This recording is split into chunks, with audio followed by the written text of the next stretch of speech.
Hi there. I'm Brett Binder, and I just wanted to give a quick testimony about myself and what it's like to be a missionary, and to show some few pictures from travels in Nigeria.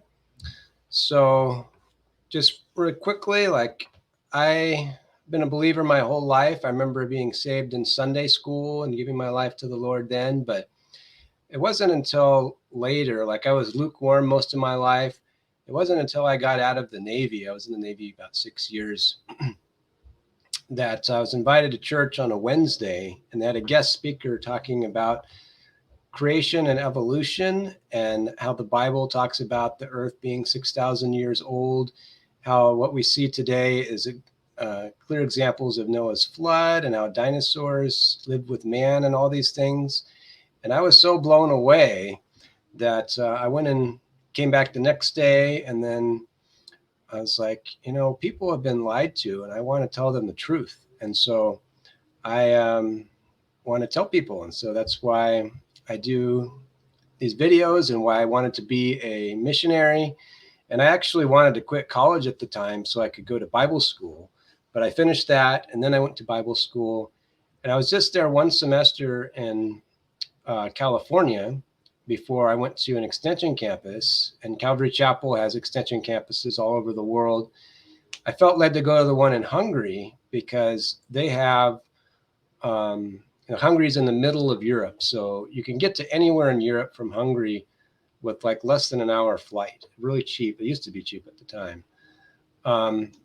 But before that, I actually went on a mission trip to France, and I want to switch now to show you some slides. Okay. So this is me in France, passing out tracts in a famous square in France. And we passed out tracts and Bibles there, and we drove around France, Italy, Switzerland, Hungary, and it was just a short missions trip there, but that's how I started. And then I went to Bible college here in Vita, Hungary, which they ended up selling this. This used to be Calvary's Bible school in Hungary. It was a castle that someone owned in World War II, and they bought it really cheap. Um, and it was a really nice place. But learned the Bible there.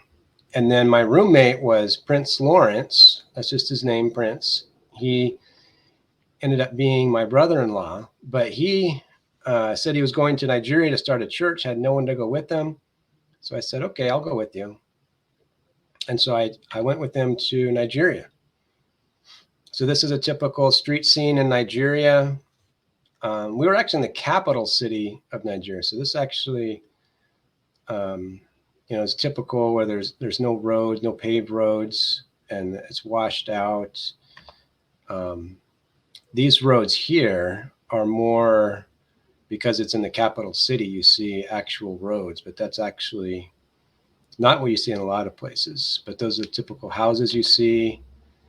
A lot of the roads are like this because it's like hot. They have two seasons there. They have hot season, dry season, and rainy season. And rainy season is more like flood season because you get these huge storms and rain, and water just floods down and washes out things. And so you always have these issues with the roads.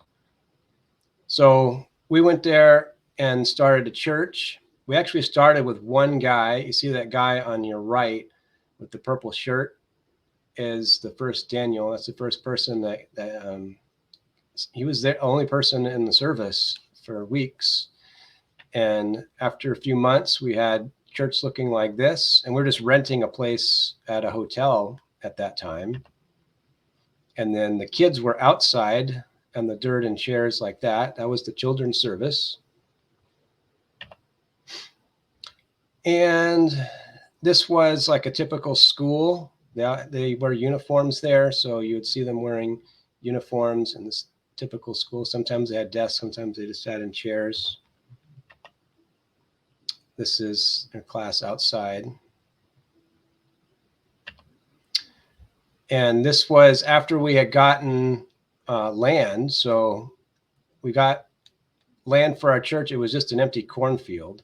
We cleared it out, put this up, just started building the walls, and we started holding services with it just like that on the dirt. And then now that is pretty much what it looks like today. And they started a half dozen other churches or so, and there's hundreds of people coming. Thousands of people probably attended since. And yeah, that's Prince in the front there teaching.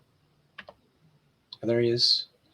So you go back, see the podium there, and how he's teaching there. I mean, we did that for years. That's the way it looked when I left, actually. It was like that. I haven't even been there since it started to look like this. But now look what God has done. It's amazing. And so while we were there,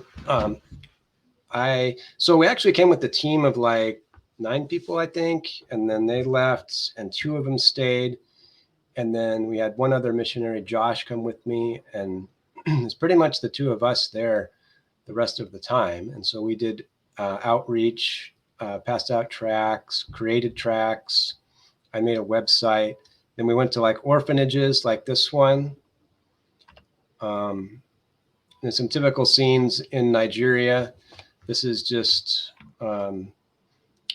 that's how they carry babies there. You take a wrapper, they call it, and you just wrap it around, and it actually works really good. This typical scene from Nigeria, I mean, you see whole families on one bike, on one motorbike, like a motorcycle.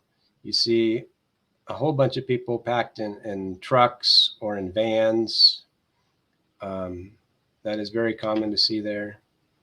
While I was there, the apartment we were renting, the whole street flooded outside, and I was just sitting on the floor, and all of a sudden this rush of water came in. I jumped up, and it got to be ankle deep inside our house, and it was probably knee deep outside the house and waist deep on the street. It was quite a flood there. And then, of course, I married Glory, Prince's sister, who I met in the village. We went to visit the village. This was our traditional outfits. We actually had to do 3 weddings there. You have the traditional wedding that you do in the village.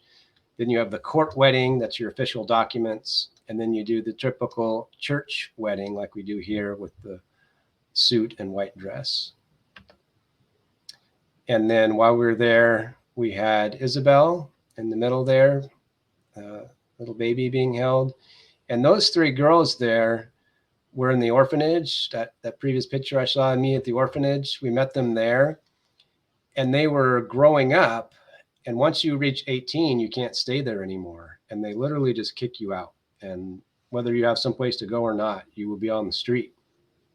And so we said, okay, well, we'll take them.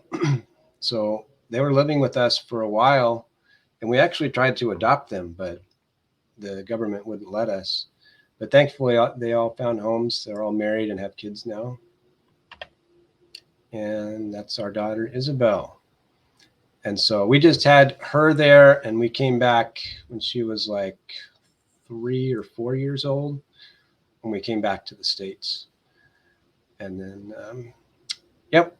So church is still growing strong there, and we're just trusting God to do bigger things.